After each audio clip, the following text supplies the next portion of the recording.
सभी दर्शकों को मेरा नमस्कार। जनता की आवाज की तरफ से देख रहे हैं सभी दर्शक।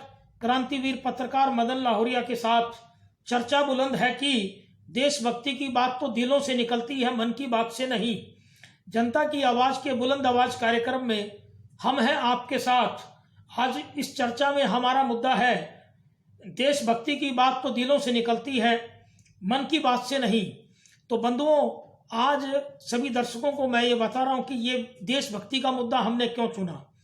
आज हमारे देश में बहुत से वर्षों से जैसे देशभक्ति का ढिंढोरा पीटते हुए और नौटंकी करते हुए बहुत से नेता और बहुत से संगठन समय समय पर अपने वक्तव्य देते रहते हैं। दूसरा, आजकल हमारी जो देशभक्ति है वो हमारे सोशल मीडिया के माध्यम से ज़्यादा निकलती है।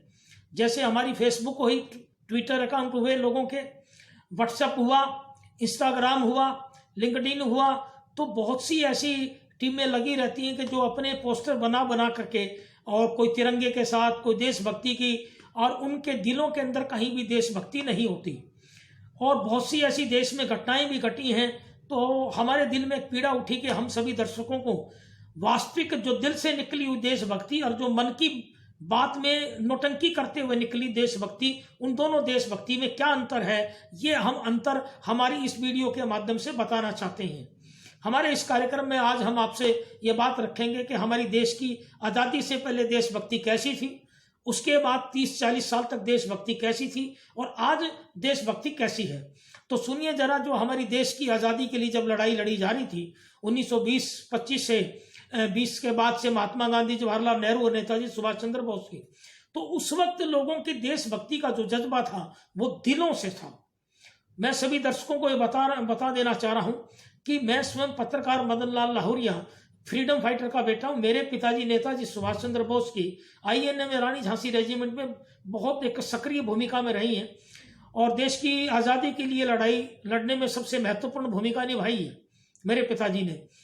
दूसरा, उस नाते हमारे परिवार के अंदर बचपन से ही, आज मेरी 63 साल की उम्र है, दिलों के अंदर ही देशभक्ति बसी हुई थी। हमने कभी कोई प्रचार करके या फ्रीडम फाइटर के कार्ड बना करके या लोगों को दिखा करके कभी भी हमारे खून के अंदर यह बात नहीं रही।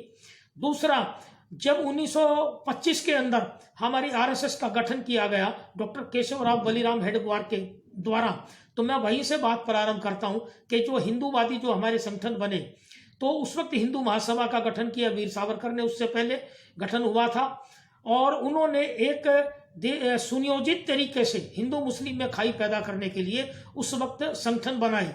और डॉक्टर केशवराव बलिराम हेडगेवार के जब विचारों के मतभेद राष्ट्रीय आंदोलन के लोगों से हुए तो उन्होंने RSS का गठन किया, परंतु उन्होंने RSS का ध्वज भगवा ध्वज अपनाया। तो यहीं से बात आपको अंदाजा लग जाता है कि जो हमारे राष्ट्रीय आंदोलन के अंदर जो ध्वज थे हमारे, उस वक्त चरखा या जो हमारा तिरंगा बाद में देश की आज़ादी से पहले आंदोलन में चुना गया, तो उस वक्त हमारे RSS के जो डॉक्टर हेडगेवार जी थे जिन्होंने हिंदू विचारों पे RSS का गठन किया, RSS का ध्वज ही उन्होंने भगवा रखा। तो तिरंगे को उन्होंने उस वक्त मान्यता नहीं दी। ये सर्वविदित है, इसमें कोई कल्पित कहानी नहीं है। जब हमारा देश आज़ाद हुआ तो उस वक्त भी हमारे तिरंगे को RSS ने कहीं मान्यता नहीं दी और RSS की सभी शाखाओं में भगवा ध्वज लहराया गया।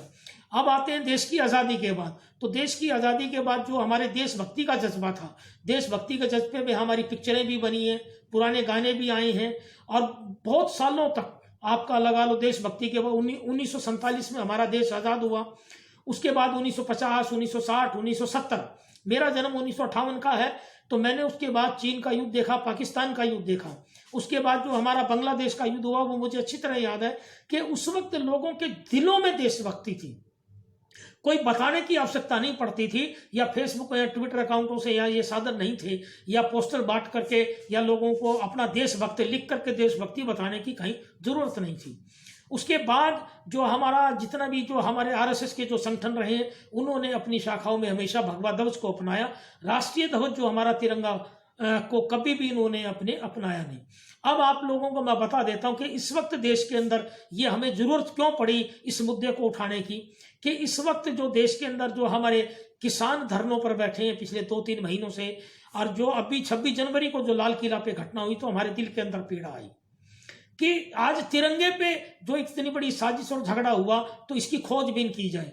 तो जब हमने खोजबीन की तो हमें मालूम पड़ा कि देश के जो हमारे पुराने परिवार हैं, पुराने लोग हैं, वो हमारे जो तथाकथित लोग हैं प्रचार करने वाले, उनसे ज्यादा धार्मिक हैं। आज देश में यह ना समझा जाए कि केवल एक ही जो आरएसएस या भाजपा के लोग हैं वही हिंदू हैं। आज हमारा मजदूर भी हिंदू है, कर्मचारी भी हिंदू है और किसान भी हिंदू है। और जो मजदूर के दिलों में धार्मिकता है वो किसी के दिल में नहीं है। वो जब सुबह कर्म पे चलता है तो उसको बताने की या बखान करने की जरूरत नहीं कि वो कितना धर्म आदमी है।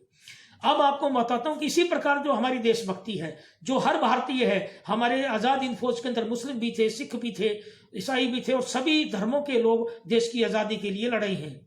और जो भी हमारी भारत में आजकल है वो सभी हमारी देशभक्ति से ओतप्रोत है। किसी भी धर्म जाति का हमें ये भेदभाव नहीं रखना चाहिए और ये जो हमारी नफरत की आंधी है, इस प्रकार की मानसिकता को हमें नहीं रखना चाहिए किसी की वक्त पे। दूसरा, अब आपको मैं बता देना चाहता हूं कि ये जो तिरंगे की आज हमारी जो आरएसएस और भाजपा के नेताओं ने जो तिरंगे को एक साजिश के तहत एक सड़कों पे ला खड़ा करा तिरंगे की लड़ाई को, तो मैं ये बता देना चाहता हूं सभी दर्शकों को कि तिरंगा जब हमारे देश आजाद हुआ तो उसके बाद 1950 का एक एक्ट बना। फिर 1971 में तिरंगे के अपमान का जो सोल्यूशन था, तिरंगे के अपमान के लिए प्रिवेंशन, उसकी जो सजाएं थी, उसका एक्ट बना 1971 में। उसके अंदर प्रोविजन था कि अगर कोई भी व्यक्ति तिरंगे का अपमान करता है किसी भी तरीके से तो वो उसमें 3 साल की सजाएं होंगी। उस वक्त किसी भी आम नागरिक को तिरंगा लहराने का अनुमति नहीं थी और हमें भी बचपन में याद है केवल सरकारी बिल्डिंगों पे या 15 जनवरी या 26 जनवरी को ही लहराया जाता था, उसके अलावा कोई नहीं थी। तो आज आपको मैं बता देना चाहता हूं कि हमारे हिसार से जो एक जिंदल घराना है बहुत बड़ा, माननीय ओपी जिंदल जी का, इस वक्त उनका देहांत हो चुका, स्वर्गीय ओपी जिंदल जी का घराना, उनके बेटे नवीन जिंदल जब लंदन में एमबीए कर रहे थे तो उनके दिल में एक ये बात आई, वहां वो देखते थे कि उनका नेशनल फ्लैग हर टेबलों पे लगा हुआ है। जब वो वहां एमबीए करके आए तो उन्होंने अपने छत्तीसगढ़ के रायगढ़ प्लांट के अंदर अपनी फैक्ट्री के ऊपर नेशनल फ्लैग लहराया तो उनके ऊपर मुकदमे दर्ज हुए। उन्होंने हाईकोर्ट में लड़ाई लड़ी, परंतु आफ्टर ऑल उनको सुप्रीम कोर्ट में याचिकाएं डालनी पड़ी। सुप्रीम कोर्ट से वो अलाउ करा के लाए और 2002 में हमारा तिरंगा जो फ्लैग कोड एक अमेंडमेंट हुआ, उसका सेक्शन 2। तो आज मैं आप सभी दर्शकों को बताना चाहता हूं, सेक्शन 2 के मुताबिक आम आदमी या आम नागरिक को इतना अधिकार है कि वो अपने घर या कार्यालय पे सुबह सूर्य उदय के बाद तिरंगा लहराए एक निश्चित पोल पर और शाम को सूर्य अस्त से पहले उतारी। और कोई आंधी बारिश या तूफान आता है तो नेशनल फ्लैग को सम्मानजनक तरीके से उतार के समेट के उस पोल के साथ लपेट के रस्सी डोरी से बांध के रखा जाता है आंधी तूफान के अंदर, ताकि तिरंगा फटे नहीं। परंतु अब सवाल ये आता है कि पिछले 15 वर्षों के अंदर जब से ये देश के नागरिकों को झंडा लहराने का अधिकार दिलाया गया नवीन जिंदल जी के द्वारा, तो उन्होंने तो बहुत अच्छी भावना से दिलवाया, परंतु आज जो ये एक गंदी राजनीति ला दी गई, मैं उन आरएसएस और भाजपा के लोगों से पूछना चाहता हूं कि जो इस तिरंगे के ऊपर अपना ही अधिकार जता रहे हैं और अपने आप को ही देशभक्त कह रहे हैं, क्या आज तक आरएसएस के सभी देश के कार्यालयों में 15 साल के अंदर कोई तिरंगा लगाया गया? नहीं लगाया गया। तो मैं सभी दर्शकों को बता देना चाहता हूं कि जब 15 साल पहले राष्ट्र अपनी बिल्डिंगों पर ध्वज लहराने का अधिकार दिला दिया गया तो लोगों ने चेष्टा क्यों नहीं की, सड़कों पर लेके क्यों निकले? आज सारे प्रशासनिक अधिकारी, मुख्यमंत्री और जितने भी हमारे मंत्री हैं और जो भी नेता हैं किसी भी राजनीतिक पार्टी के हैं, वो आंख बंद करके बैठे। जब मैंने पूछना चाहा इन दिनों के अंदर तो किसी को हमारे देश का फ्लैग कोड ही नहीं पता। ऑटो में लगा के चल पड़ते हैं, रिक्शा में लगा के चल पड़ते हैं, आम दिन में धरनों में, प्रदर्शनों के अंदर, धार्मिक कार्यक्रमों में, अभी जो राम मंदिर की विश्व हिंदू परिषद की यात्रा निकाली गई उनमें साथ में तिरंगा। तो बंधु बताइए कि ये जो तिरंगे की जो लड़ाई लड़ी गई है देश के आजादी के समय उस वक्त, वो उसको आज साजिश के अंदर क्यों लाया जा रहा है? क्यों तिरंगे की इस प्रकार से बेइज्जती की जा रही है? तो अभी जब हमारे दिल में पीड़ा उठी तो मैंने प्रयास किया। प्रयास करने के लिए अभी मैंने एक पुस्तक मंगाई, ये मैं सभी दर्शकों को दिखाना चाहता हूं कि इंडियन ट्राई कलर, ये नवीन जिंदल जी के ग्रुप के द्वारा प्रकाशित है, उनका फ्लैग फाउंडेशन है।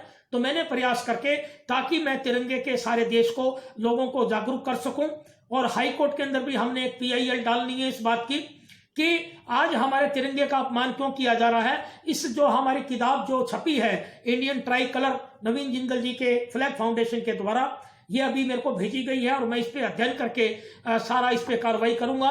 और पूरे देश के अंदर और पूरे हरियाणा प्रदेश में मैं एक जागरूकता अभियान लेकर के आ रहा हूं तिरंगे का, कि जो आम आदमी, जो आम नागरिक है, वो जो घर पे लगा सकते हैं, तिरंगे का सम्मान कर सकते हैं, वो निश्चित पोल पे एक साइज पे लगा करके खादी का तिरंगा और वो अपने लगाएं और इस प्रकार धरने जुलूसों के अंदर तिरंगे का अपमान ना करें, जो साजिश रची जा रही है। और पूरा देश देशभक्त है, एक मजदूर भी देशभक्त है, एक कर्मचारी भी देशभक्त है और एक किसान भी देशभक्त है। खाली कोई आरएसएस या भाजपा के लोग देशभक्त नहीं है। माननीय प्रधानमंत्री जी जो मन की बात करते हैं, मैं मन की बात पे आ रहा हूं, जो देशभक्ति है वो जो हमारी देशभक्ति है वो दिल की बात, दिलों से निकलती है, वो मन की बात से नहीं निकलती। देशभक्ति जो हमारी है वो दिलों से झलकती है और जो देशभक्त होगा वो कभी कहेगा नहीं। तो माननीय प्रधानमंत्री जी जो हमारे 6 साल से जो मन की बात करते हैं, उनकी मन की बात में कोई देशभक्ति नहीं झलकती। अगर देशभक्ति झलकती होती तो नोटबंदी क्यों करते, जीएसटी क्यों लगाते, गलत कानून देश में क्यों लाते, आज ये इस प्रकार के कृषि कानून क्यों लाते गलत, जो 2 महीने से ऊपर से किसान और इतनी बड़ी ये जो बेदर्दी किसानों से इस्तेमाल की जा रही है, अत्याचार किसानों पर लगाया जा रहा है, राज्यसभा तक में मामले उठे हैं। अगर वो सही देशभक्ति की मन की बात में अगर बात करते तो आज इस प्रकार की देश की दुर्गति नहीं आती। आज जो सत्ता के खिलाफ जो एसएमएस होता है, सत्ता के खिलाफ आवाज उठाता है, उसको देशद्रोही कहा जाता है।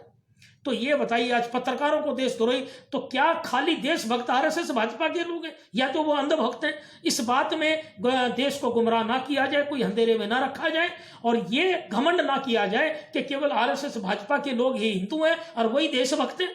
देशभक्त इस देश का हर बच्चा बच्चा कण कण के अंदर देशभक्ति है, इस देश की मिट्टी के अंदर देशभक्ति है। चाहे अगर इस देश के अंदर मुस्लिम भी है, किसी भी धर्म का व्यक्ति है, किसी भी जाति का व्यक्ति है, वो सब देशभक्त हैं।